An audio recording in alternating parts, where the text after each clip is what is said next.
Vitaly Kaloyev.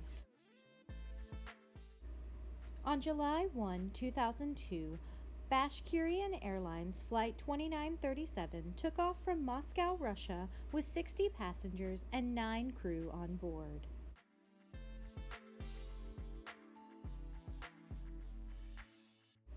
The plane was headed to Barcelona, Spain. Amongst the passengers were 45 school-aged children on a field trip. Other passengers included Svetlana, Konstantin, and Diana Kaloyev. Svetlana's husband, Vitaly, was eagerly awaiting their arrival at the Barcelona airport. The plane was delayed, but no one could seem to tell Vitaly why. Then, a reporter approached him. He asked Vitaly if he knew someone aboard Flight 2937. When Vitaly said that he did, the reporter told him that the plane had crashed over Germany. DHL Flight 611 had taken off from Bahrain carrying cargo and 2 pilots.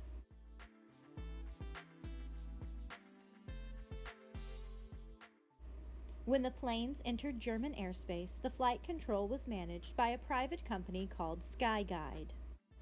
That night, Peter Nielsen was alone at his workstation. His partner had gone on break and was asleep. Peter was going back and forth between 2 workstations. Then he realized that Flight 2937 and Flight 611 were about to collide.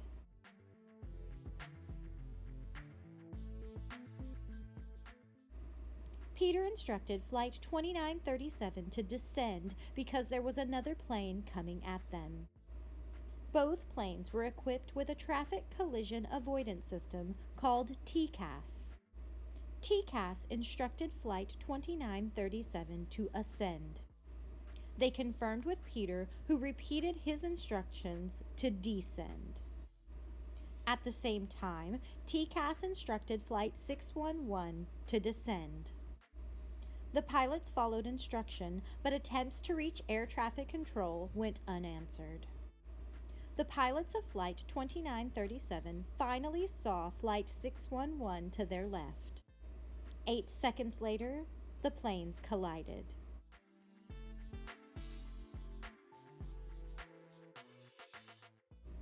All 71 people in both planes died. The planes collided over the German city of Überlingen. The crash became known as the Überlingen mid-air collision. Peter was treated for traumatic stress after the incident. He left his job as an air traffic controller, but continued to work for SkyGuide. SkyGuide initially denied responsibility for the crash, but eventually paid $34,000 to the families of each victim. 4 managers at SkyGuide were convicted of manslaughter.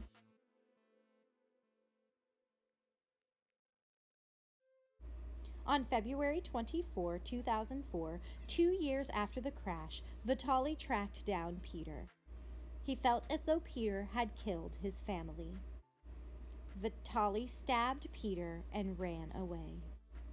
Peter died surrounded by his wife and children.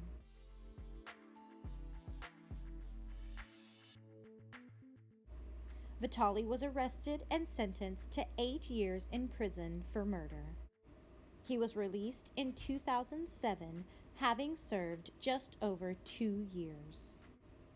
He returned to his homeland of Russia, where he was given a hero's welcome. When asked, Vitaly said that he does not regret killing Peter. He did say that killing Peter didn't make him feel any better, and he felt sorry for Peter's children.